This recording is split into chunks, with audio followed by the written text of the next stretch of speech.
Good morning, everyone. Yeah, before we start changing shifts as usual, I will explain about our patient first. So we have Mrs. B, who is 60 years old, female, and she's Javanese. And Mrs. B said she was worried because she had a stroke, especially non-hemorrhagic stroke. She was afraid of not being able to recover, so she couldn't do activities independently, and that it will bother the others. Uh, the result of the assessment, the Often Heart Scale is 27, and then Mrs. B said that it was the first time she had a stroke, but she had suffered gout and hypertension 5 years ago, and also her husband had a stroke, but it was not helped until he died. This is also what makes Mrs. B feeling more anxious. So before I'll go next to the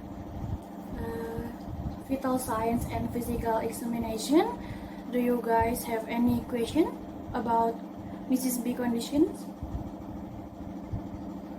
Okay, nothing. And then I will continue about the vital sign first. For the blood pressure is 20. I'm sorry. For the blood pressure is 176 per 104 millimeter of mercury, and then for the pulse is 114 times per minute, and then for the respiratory rate is 18 times per minute, and then for the temperature is 37 degrees Celsius. And then for the physical examinations, no lesion in Mrs. B head, and she has a gray hair. For the face, there are dark circles under the eyes, and then she looks lethargic. And for the mouth, there is mucosa and no stomatitis, and she has a bad breath. And then for the chest, no visible ictus cordis, and for the movement, she has a symmetric. For the chest movement, she has a symmetrical chest movement. And then the last one is for the skin. She has a normal skin, and then his skin a little bit warm.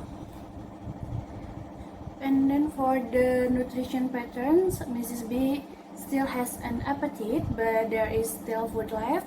And then for the elimination, there is no problem with her bowel and bladder. For the activity, for some activity like eating, drinking, and dressing, Mrs. B is assisted by her family, but while for the toileting and the mobility, she still can be independent do it by herself. For the perceptual and cognitive patterns, there is no problem with her five senses.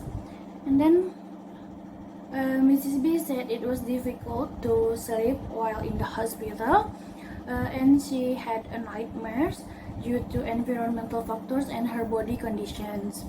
And then Mrs. B said she wants to get well very soon and quickly go home. And then Mrs. B has no problem with her family or her friends. And during the assessment, the interview, and the actions, Mrs. B is cooperative. For the individual coping, Mrs. B often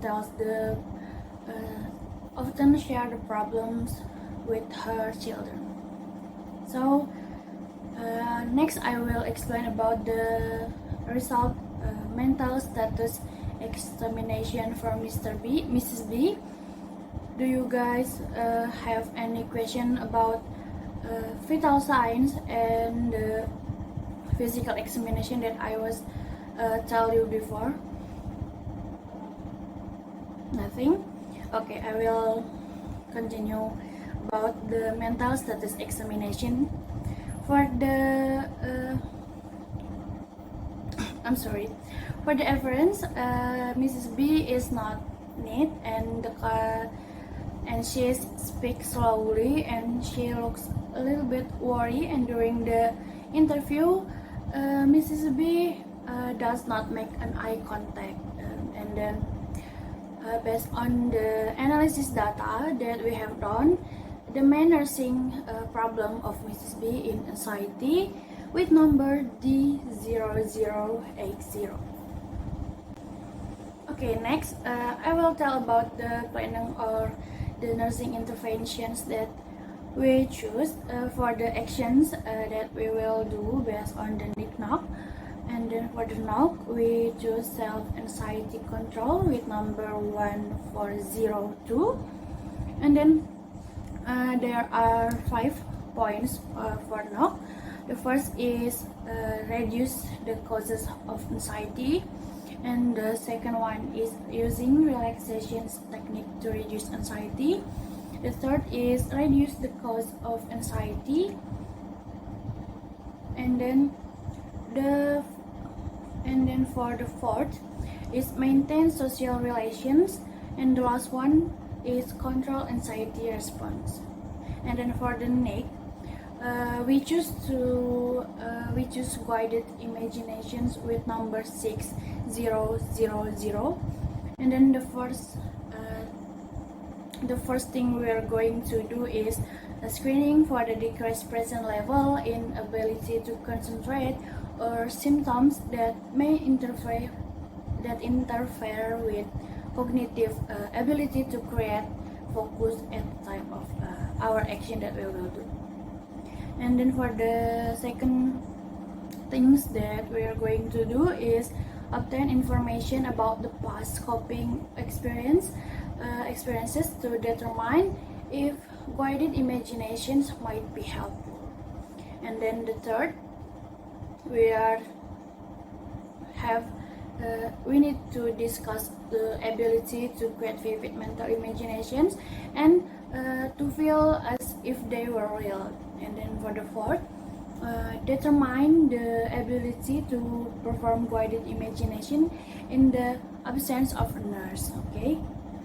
And then for the last one, the number 5, suggest the individual in comfortable positions in a loose clothing and eyes closed and comfortable environment without interruptions, and evaluate and document the client's response to guided imaginations activities.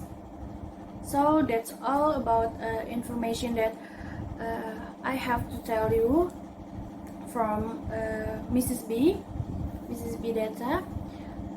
Do you guys have any questions?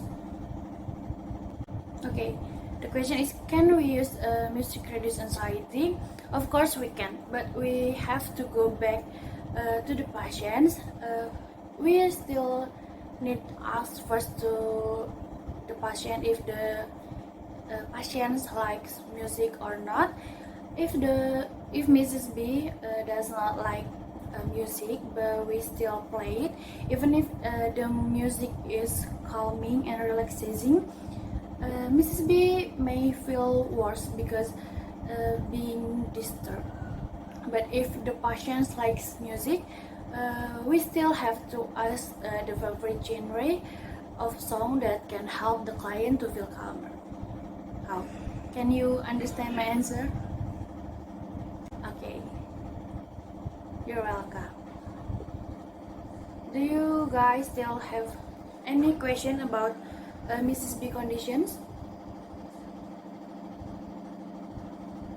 Okay, nothing.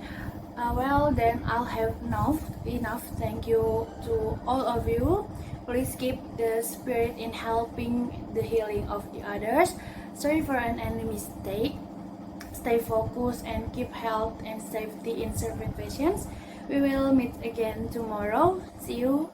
Bye bye. Good luck.